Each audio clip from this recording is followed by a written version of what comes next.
दोस्तों नमस्कार, स्वागत है आपके अपने YouTube channel Shri Sanwaliya classes में।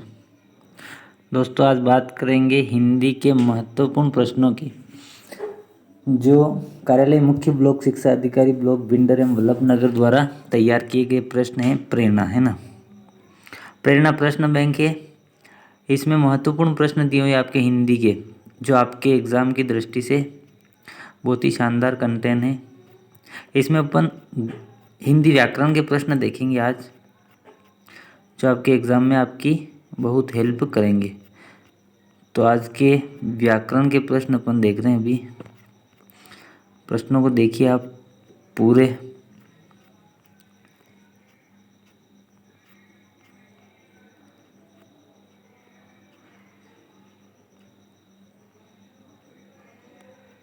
ये आ गए आपके व्याकरण के प्रश्न।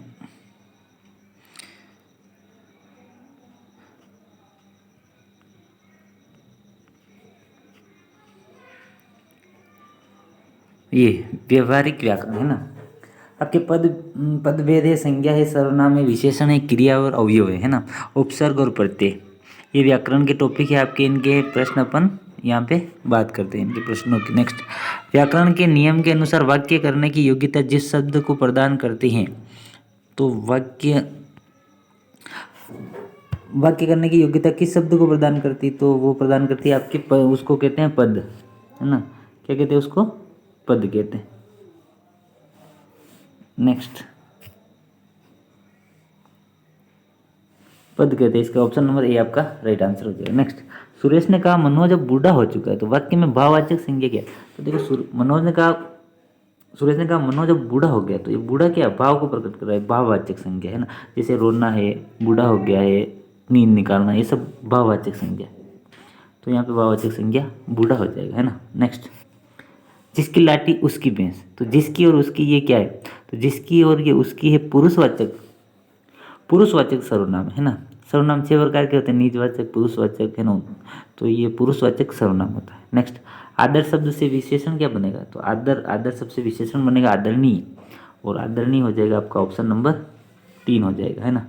तो ऑप्शन नंबर आपका 3 इसका आंसर हो जाएगा।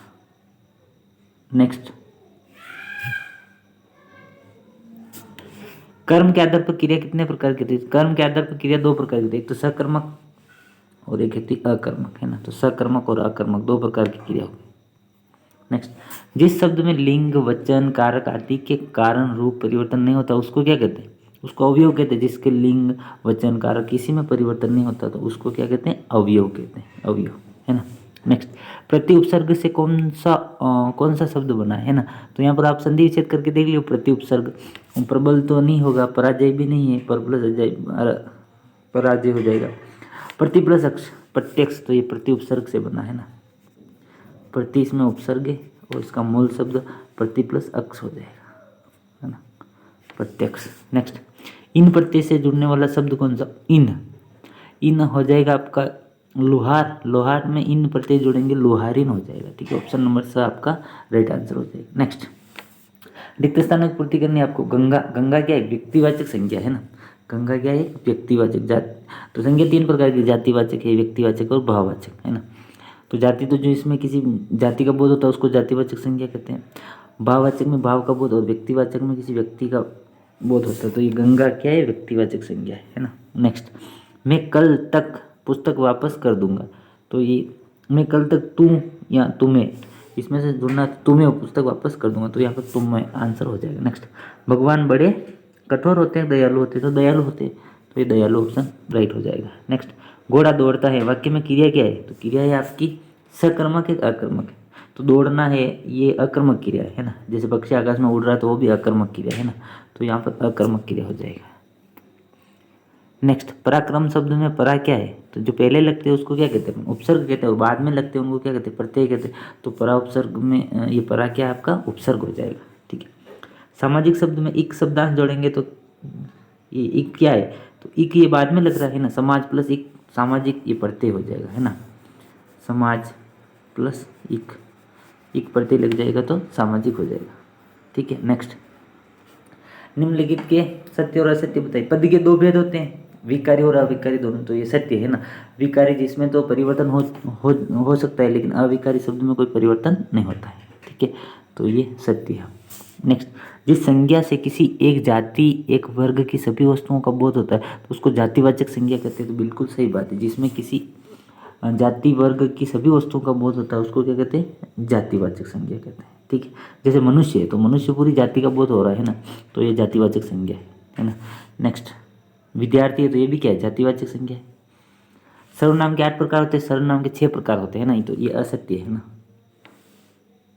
तो सर्वनाम के 6 प्रकार होते हैं, ये असत्य है। नेक्स्ट, विशेषण क्रिया की विशेषता बताता है, तो ये भी असत्य है। विशेषण क्रिया की विशेषता नहीं बताया, कर्ता की बताता है ना। जैसे कहते हैं राम बहुत सुंदर है तो राम करता है, तो सुंदर उसकी विशेषता बता रहा, तो ये विशेषण हो जाएगा, है ना। नेक्स्ट, जिन क्रियाओं में कर्म की अपेक्षा होती है उनको सकर्मक कहते हैं। तो बिल्कुल सही बात है, जिसमें कर्म की अपेक्षा होती है उसको सकर्मक, जिसमें कर्म नहीं होता उसको अकर्मक क्रिया कहते हैं। जैसे पक्षी आकाश में उड़ रहा हो वो अकर्मक क्रिया है ना। और जैसे मोहन खाना खा रहा है तो खाना खा रहा है सकर्मक क्रिया है। तो क्रिया 2 भेद है ना, सकर्मक और अकर्मक। नेक्स्ट, जो शब्दांश शब्द के आरंभ में जुड़कर उसके अर्थ में परिवर्तन करते हैं उनको उपसर्ग कहते हैं। तो बिल्कुल सही बात है, जो पहले लगते हैं उनको उपसर्ग कहते हैं और जो बाद में लगते हैं उनको प्रत्यय कहते हैं ना। तो जो पहले लगेंगे उसको क्या कहेंगे, उपसर्ग कहेंगे। नेक्स्ट, वे शब्दांश जो शब्द के अंत में जुड़ते हैं उनको क्या कहते हैं, उनको कहते हैं प्रत्यय कहते हैं ना। जैसे समाज प्लस इक तो सामाजिक, तो इसमें इक प्रत्यय है ना। और जैसे अति प्लस अंत तो अत्यंत, तो इसमें अति क्या है, उपसर्ग है। नेक्स्ट, उत्पत्ति के आधार पर शब्द कितने प्रकार के होते हैं, तो उत्पत्ति के आधार पर शब्द 4 प्रकार के होते हैं। एक तो होते तत्सम, एक होता तद्भव, एक होता देशज, एक होता विदेशी, है ना। तत्सम शब्द जो संस्कृत के शब्द होते हैं उनको तत्सम शब्द कहते हैं ना। और तद्भव जो हमारे रूढ़ भाषा में आते हैं उनको तद्भव कहते हैं। देशज जो देसी शब्द होते हैं उनको देशज कहते हैं। और विदेशी जो विदेशी होते हैं उनको विदेशी शब्द कहते हैं। नेक्स्ट, व्यक्तिवाचक संज्ञा क्या है, तो जिस शब्द से किसी एक ही व्यक्ति, एक ही स्थान या एक ही वस्तु का बोध होता है उसको क्या कहते हैं, व्यक्तिवाचक कहते हैं। जैसे राम है, कृष्ण है, तो एक ही व्यक्ति का बोध कर रहा है, राम राम किसी व्यक्ति का नाम है, कृष्ण है। मथुरा है तो मथुरा एक ही है ना। हिमालय तो पूरे पर्वत में देखो हिमालय एक ही पर्वत है, तो ये भी क्या है, व्यक्तिवाचक संज्ञा। गंगा है तो गंगा केवल नदी, केवल गंगा नदी का बोध करा दी, तो ये व्यक्तिवाचक संज्ञा है ना। जैसे रामायण है तो रामायण भी एक ही है, तो व्यक्तिवाचक संज्ञा। गीता भी ग्रंथ तो एक ही है, तो वो व्यक्तिवाचक संज्ञा का उदाहरण है ना। लेकिन जैसे यहाँ पे मनुष्य आ जाता है तो मनुष्य क्या है, पूरा क्या है, जाति का बोध करा रहा मनुष्य, तो मनुष्य आपका जातिवाचक संज्ञा हो जाएगा, है ना। नेक्स्ट, जैसे गाय है तो गाय भी क्या है, गाय किसी एक गाय का नाम नहीं, यहाँ पर पूरी जाति का बोध करा तो जातिवाचक संज्ञा हो जाएगा, ठीक है। नेक्स्ट, प्रश्नवाचक सर्वनाम क्या है, तो जो प्रश्न का बोध कराते हैं उनको प्रश्नवाचक सर्वनाम कहते हैं, है ना। जैसे क्या आप विद्यालय जाएंगे, तो ये प्रश्न हो गया, आप जाएंगे कि नहीं जाएंगे आपकी मर्जी है ना, तो प्रश्नवाचक सर्वनाम कहलाता है। नेक्स्ट, विशेषण किसको कहते हैं, विशेषण क्या होता है, संज्ञा व सर्वनाम की विशेषता बताते उसको क्या कहते हैं, विशेषण कहते हैं। जैसे नीला आकाश, आकाश तो है लेकिन कैसा है, नीला है, तो ये संज्ञा व सर्वनाम की विशेषता बता रहा है। जैसे लड़की तो है लेकिन कैसी है, सुंदर है, या छोटी लड़की है, तो ये विशेषण हो गए, है ना। सुंदर लड़की है, छोटी लड़की है ना। नेक्स्ट, काल के अनुसार क्रिया कितने प्रकार की, तो काल के अनुसार 3 प्रकार की, है ना। एक तो होता वर्तमान काल, एक होता भूतकाल, एक होता भविष्य काल। वर्तमान काल जो वर्तमान अभी चल रहा है उसको वर्तमान काल कहते हैं, है ना। भूतकाल जो बीत गया उसको भूतकाल, और जो भविष्य में होगा उसको क्या कहते हैं, भविष्य काल। तो काल के अनुसार क्रिया कितने प्रकार की होती है, 3 प्रकार की होती है, ठीक है, याद रखना। नेक्स्ट, क्रिया विशेषण, क्रिया विशेषण किसे कहते हैं, तो वे अविकारी शब्द जो वाक्य में क्रिया संबंधी विशेषता बताते हैं उनको क्रिया विशेषण कहते हैं, है ना। जो क्रिया की विशेषता बताता है, सिंपल है, उसको क्रिया विशेषण कहते हैं। ये भी अविकारी होती है, इसमें कोई परिवर्तन नहीं होता है। जैसे राम धीरे धीरे चलता है, अब राम चलता तो है, तो यहाँ चलना क्या है, क्रिया है, लेकिन धीरे धीरे चल रहा है, तो वो क्या है, क्रिया विशेषण है। जैसे लिख देते हैं राम पढ़ता है लेकिन धीरे धीरे पढ़ता है, याद करता है तो धीरे धीरे याद करता है ना। रोता रोता याद करता है, तो वो क्या है, क्रिया विशेषण है, ठीक है, क्रिया की विशेषता है। जैसे यश पढ़ने में होशियार है, तो यहाँ पढ़ने में होशियार है, तो ये क्या है, उसकी क्रिया विशेषता है। पढ़ता तो है लेकिन होशियार है, जल्दी याद कर लेता है, जल्दी जल्दी पढ़ता है ना। नेक्स्ट, जैसे विकास गाड़ी बहुत तेज चलाता है, तो चलाता तो है लेकिन वो क्या है, तेज चला रहा है, इसका मतलब वो भी क्या है, क्रिया की विशेषता है। नेक्स्ट, दूर उपसर्ग लगाकर ऐसा शब्द बनाए जिसका अर्थ क्या है, जाना, तो दूर उपसर्ग से बनाना आपको दुर्गम, है ना। दूर प्लस गम, गम में जाना होता है, तो दूर उपसर्ग लग जाए तो उसका मतलब हो जाएगा जाना, है ना, कठिन होगा। नेक्स्ट, दुर्गम अपन कहते हैं नहीं, यह रास्ता बहुत दुर्गम है, तो वहाँ जाना बहुत कठिन होता है, तो उस रास्ते से अपन नहीं जाते। नेक्स्ट, एक प्रत्यय से बनने वाले 4 शब्द, तो एक प्रत्यय से बनने वाले 4 शब्द जैसे समाज प्लस एक सामाजिक, समाज प्लस एक तो सामाजिक हो जाएगा। धर्म प्लस एक, धर्म प्लस एक तो धार्मिक हो जाएगा, है ना। इतिहास प्लस एक ऐतिहासिक हो जाएगा, इतिहास प्लस एक तो क्या हो जाएगा, ऐतिहासिक हो जाएगा। लौकिक, लौक प्लस एक लौकिक हो जाएगा। तो ऐसे बहुत सारे शब्द आप एक प्रत्यय से बना सकते हो। प्रत्यय क्या है, शब्द के अंत में लगकर शब्द के अर्थ में परिवर्तन कर देते हैं, है ना। और उपसर्ग, उपसर्ग में क्या होता है, वो वे शब्दांश जो शब्द के पहले लगते हैं ना, तो आप कंफ्यूज हो जाओगे। ये तो उपसर्ग है, उपसर्ग, और एक होता है आपका प्रत्यय, है ना। तो आप ये कंफ्यूज हो जाओगे, प्रत्यय पहले लगते हैं बाद में लगते हैं ना। तो आप जो हिंदी वर्णमाला है उसमें देखो ऊ पहले आ रहा है, प पहले आ रहा है। ऊ पहले लग रहा है तो ये उपसर्ग क्या है, पहले लगेंगे, और प बाद में आता है तो प्रत्यय क्या है, बाद में लगेंगे। तो ये याद रखना, ठीक है। नेक्स्ट, व्यवहारिक व्याकरण जैसे संधि, समास, मुहावरे, लोकोक्तियाँ भी अपन देख लेते हैं। संधि किसको कहते हैं, तो दो या दो से अधिक वर्णों के मेल को क्या कहते हैं, संधि कहते हैं ना। अक्षरों के मेल को संधि कहते हैं, ठीक है। तो ये परिभाषा आप याद रखना, सिंपल सी परिभाषा है, वैसे सबको याद है। नेक्स्ट, संधि कितने प्रकार की होती है ना। देखो संधि के अलग अलग भेद है। अगर आपको पूछे स्वर संधि कितने प्रकार की होती है, तो स्वर संधि के 5 भेद है ना। जैसे गुण संधि है, वृद्धि संधि है, यण संधि, अयादि संधि, है ना। और एक आपकी वृद्धि संधि हो जाएगी, तो ये आपके दीर्घ संधि। तो ये स्वर संधि के 5 भेद है। लेकिन यहाँ पर पूछा इसने संधि कितने प्रकार की, संधि 3 प्रकार की। एक तो स्वर संधि, एक होती व्यंजन संधि, एक होती विसर्ग संधि, है ना। स्वर संधि किसको कहते हैं, जिसमें 2 या 2 से अधिक स्वरों का मेल होता है उसको क्या कहते हैं, स्वर संधि कहते हैं, है ना। जिसमें 2 स्वर मिलकर नया स्वर बनाते हैं उसको क्या कहते हैं, स्वर संधि कहते हैं, ठीक है। जैसे स्वर संधि की अपन बात करते हैं, जैसे दीर्घ संधि, जिसमें 2 ह्रस्व या 2 दीर्घ स्वर मिलकर संधि बनाते हैं उसको क्या कहते हैं, दीर्घ संधि।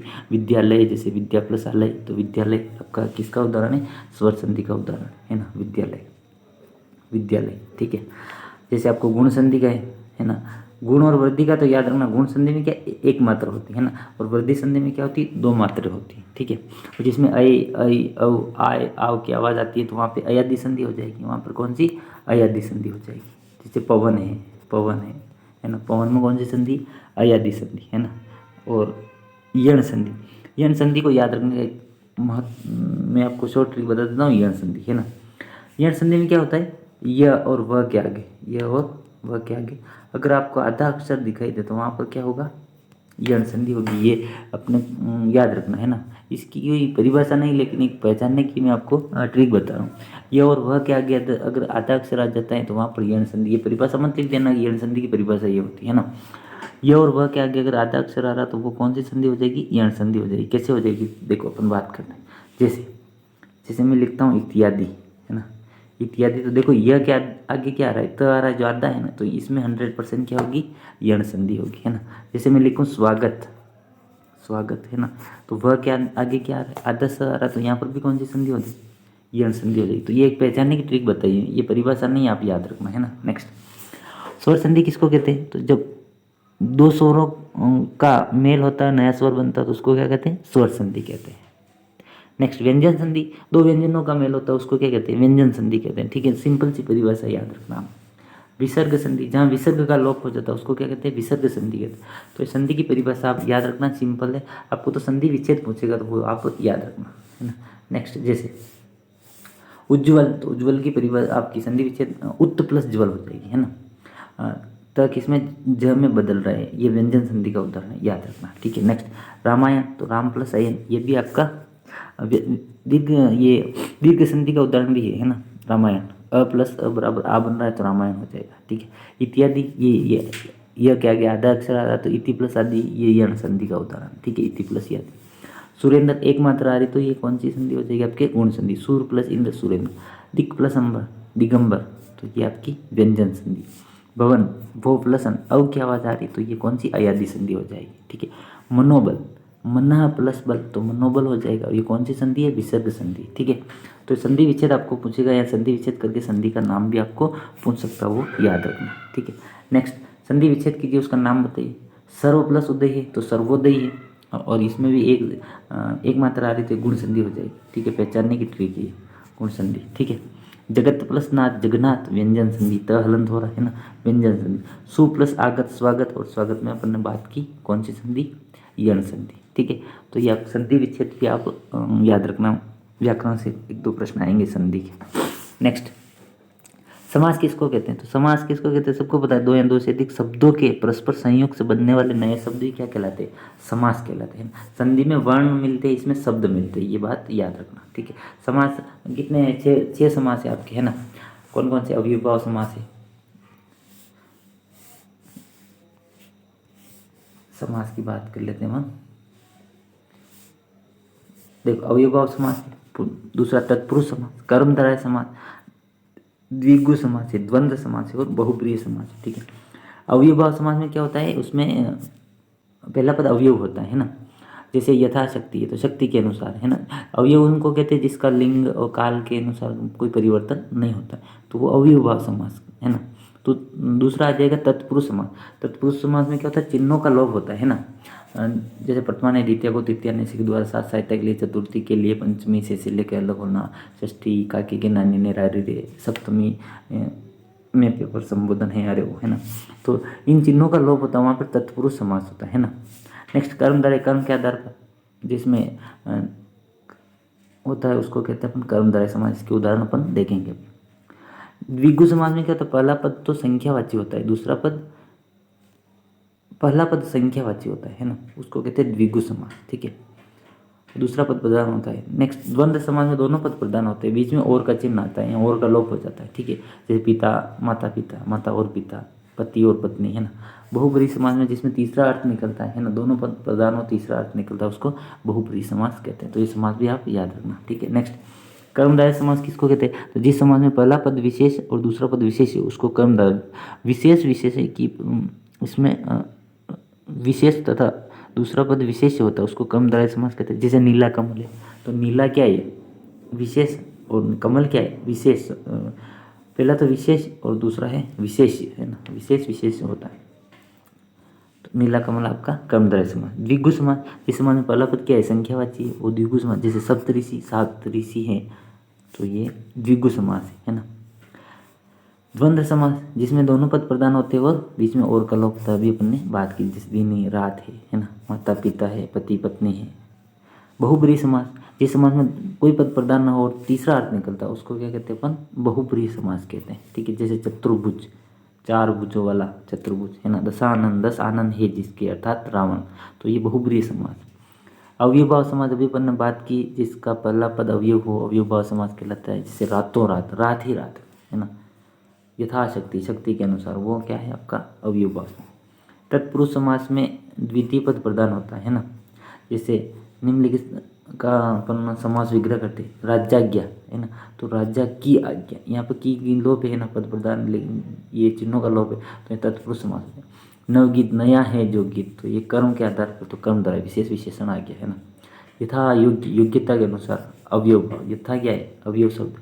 घी शक्कर, घी और शक्कर, तो ये द्वंद्व समास है। ठीक है, अल्पाहारी, अल्प आहार करने वाला, तो यहाँ पे तीसरा अर्थ निकल रहा है, तो क्या आ जाएगा, ये बहुप्रिय समास आ जाएगा। ठीक है, तो ये आप याद रखना। नेक्स्ट, मुहावरे और लोकोक्तियाँ। मुहावरे जैसे 9 2 11 होना तो भाग जाना, 9 2 11 होना भाग जाना। ठीक है, इसका वाक्य प्रयोग भी पहुंच सकता है, जैसे पुलिस को देखकर चोर 9 2 11 हो गए, यानी पुलिस को देखकर चोर भाग गए, तो ये आपका उसमें चिन्ह पर वाक्य प्रयोग हो जाएगा, है ना। नेक्स्ट, दांत पीसना, यानी बहुत ज़्यादा गुस्सा करना, बहुत ज़्यादा गुस्सा करना। जैसे अध्यापक ने किसी छात्र को पीटा तो वो दांत पीसने लगे, बहुत गुस्सा करने लग गया, है ना, तो ये दांत पीसना। आँख का तारा, मुहावरे का अर्थ तो वाक्य का प्रयोग भी करना। आँख का तारा यानी बहुत प्यारा, वाक्य में प्रयोग हो जाए। आज्ञाकारी बच्चा माँ बाप की आंखों का तारा होता है। आज्ञाकारी होता है वो माँ बाप की आंखों का, गुरुजनों की आंखों का तारा होता है, और आज्ञाकारी नहीं होता वो तो सभी गुस्सा करते हैं, है ना। नेक्स्ट, अंगारे बरसाना, मुहावरे का अर्थ होता है अत्यधिक गर्मी पड़ना। तो जून माह के दोपहर में अंगारे बरसते हैं, अत्यधिक गर्मी पड़ना, अंगारे बरसना। अकल का अंधा यानी मूर्ख, जैसे राजू तो अकल का अंधा है, उसकी बात समझ में नहीं आती, तो ये आ जाएगा आपका मूर्ख आदमी, मूर्ख व्यक्ति। अत जल गगरी छल गज जाए, ये लोकोक्ति है ना। अज्ञानी मनुष्य होता है ना, अपने ज्ञान को बहुत बिखेरता है ना। जैसे आधा भरा हुआ घड़ा होता है ना, वो बहुत आवाज़ करता है ना। नेक्स्ट वाक्य में 8वीं फेल गीता अपनी विद्वता की बड़ी बड़ी बातें करती है। तो ये क्या, आधा जल का गरी छल कर जाए। आधा भरा हुआ घड़ा पानी का बहुत आवाज़ करता है, अगर पूरा भरा हुआ होगा तो वो बिल्कुल आवाज़ नहीं करेगा, है ना। नेक्स्ट, ऊँट के मुंह में जीरा, यानी बहुत कम मात्रा में कोई वस्तु देना, ऊँट के मुंह में जीरा हो जाए। जैसे मोहन प्रतिदिन 10 रोटियां खाता है, उसे 2 रोटी देना ऊँट के मुंह में जीरे के देने के बराबर। अब उसको 10 रोटी चाहिए, लेकिन उसको 2 रोटी दे रहे थे, ऊँट के मुंह में जीरे के बराबर है ना। तो याद रखना, जैसे अपने आपको भी कहें कि अगर हिंदी में आपको 80 में 70 नंबर लाने, लेकिन आप तो 10 नंबर ही ला रहे, तो ये भी ऊँट के मुंह में जीरे के बराबर ही है ना। नेक्स्ट, 1 और 1 11 होना, मुहावरे का अर्थ है एकता में शक्ति होना, है ना। 1 और 1 11 हो रहे तो एकता में शक्ति। प्रयोग है, उनको कमजोर मत समझो, आवश्यकता होने पर वे 1 और 1 11 हो जाएंगे, है ना। जैसे 2 भाई है, दोनों अलग अलग है, लेकिन दोनों मिल जाएंगे ना तो 1 और 1 11 हो जाएंगे, दोनों में बहुत शक्ति आ जाएगी। नेक्स्ट, खाक में मिलाना, यानी नष्ट करना। अयोग्य संतान अपने पिता की इज्जत को तनिक सी देर में खाक में मिला देते हैं, तो ये नष्ट करना हो जाता है, ठीक है, याद रखना। नेक्स्ट, टेढ़ी खीर, मुहावरे का अर्थ क्या है। टेढ़ी खीर यानी कठिन कार्य, इसका वाक्य में प्रयोग। जैसे 10वीं में 90% बनाना आपको टेढ़ी खीर है ना। 90% क्या ऐसे ही थोड़ी बन जाएंगे, है ना। टेढ़ी खीर है, साल भर मेहनत करनी पड़ेगी, है ना। नेक्स्ट, अद्धी पीछे कुत्ता खाए, कहावत का अर्थ क्या है, कमाए कोई और खाए कोई और। जैसे इसका प्रयोग, इस देश में जी तोड़ मेहनत करते हैं मजदूर और मौज उड़ाते हैं पूंजीपति, तो ये अंधा पीछे कुत्ता खाए, है ना। नेक्स्ट, 1 अनार 100 बीमार, कहावत का क्या अर्थ है, तो वस्तु एक की ओर चाहने वाले अन्य की, तो उसको कहते हैं अपन 1 अनार और 100 बीमार। जैसे ऊँट के मुंह में जीरा, उसमें तो क्या है, ज़रूरत तो ज़्यादा की, लेकिन उसको कम मात्रा में दे रहे हैं। लेकिन यहाँ पर क्या है, वस्तु तो एक है, उसको चाहने वाले क्या है, अन्य के, तो ये 1 अनार 100 बीमार। जैसे जब से स्कूल में अध्यापक पद के लिए विज्ञापन दिया तो सैकड़ों फोन आ चुके हैं, 1 अनार 100 बीमार, यानी पढ़ाने वाले बहुत है, लेकिन हमारे को आवश्यकता किसकी है, एक की, तो वहाँ पर आ जाएगा 1 अनार 100 बीमार। नेक्स्ट, एक म्यान में 2 तलवारें नहीं समा सकती, कहावत का क्या अर्थ है, अर्थात एक वस्तु के 2 समान अधिकारी नहीं बन सकते, तो एक म्यान में 2 तलवारें नहीं आ सकती। जैसे इस घर में तुम्हारी पत्नी रहेगी या तुम्हारी सौतन रहेगी, कान खोल कर सुन लो, एक म्यान में 2 तलवारें नहीं आ सकती, तो यहाँ तो सौतन ही रहेगी या पत्नी ही रहेगी, तो घर में दोनों एक साथ नहीं रह सकती, ठीक है। नेक्स्ट, कंगाली में आटा गिल्ला होना, कहावत का क्या अर्थ है, तो परेशानी में और परेशानी आ जानी, है ना। जैसे आप, मैं पहले से ही बीमार था और नौकरी भी छूट गई, तो कंगाली में आटा गिल्ला हो गया। बीमार थे फिर और नौकरी भी छूट गई, तो ये क्या, कंगाली में आटा गिल्ला, परेशानी में और परेशानी आ गई। काला अक्षर भैंस बराबर, यानी बिल्कुल अनपढ़ होना। जैसे रामी देवी ने स्कूल का मुंह तक नहीं देखा, उसके लिए तो काला अक्षर भैंस बराबर है ना। नेक्स्ट, रिक्त स्थानों की पूर्ति करनी, खुदा पहाड़ निकली चूहिया, पहाड़ खोदेंगे तो निकली चूहिया, ये आपकी लोकोक्ति याद रखना, ठीक है। काठ की हांडी बार बार नहीं फूटती, काठ की हांडी बार बार नहीं फूटती। का बरखा जब करसी सुखान, है ना। का बरखा सब करसी सुखान, या का वर्षा जब करसी, यानी खेती सूख जाए उसके बाद बारिश आने से क्या फ़ायदा है। जैसे आपका एग्ज़ाम ख़त्म हो जाए फिर आपके पढ़ने का क्या फ़ायदा है ना, एग्ज़ाम से पहले ही पढ़ोगे तो आपके काम आएगा। नेक्स्ट, छछूंदर के सिर में चमेली का तेल, छछूंदर के सिर में चमेली का तेल, ये लोकोक्ति है, यानी अयोग्य व्यक्ति को कोई बड़ी वस्तु मिल जाना, वो होता है आपका छछूंदर के सिर में चमेली का तेल। बोया पेड़ बबूल का आम कहाँ से हो, है ना। आप बबूल का पेड़ बो रहे हो और आप कह रहे हो आम कब लगेंगे, तो उस बबूल के पेड़ के आम थोड़ी लगेंगे, है ना। जितनी मेहनत की होगी उतना ही फल मिलेगा। और आपने पढ़ाई तो की नहीं साल भर, और आप सोचोगे कि मेरे को अच्छे मार्क्स आ जाए, तो कैसे आएंगे, है ना। तो आपने जितनी मेहनत करी होगी उतने ही आपके नंबर आएंगे। तो ये महत्वपूर्ण प्रश्न अपन ने बात की थी आपके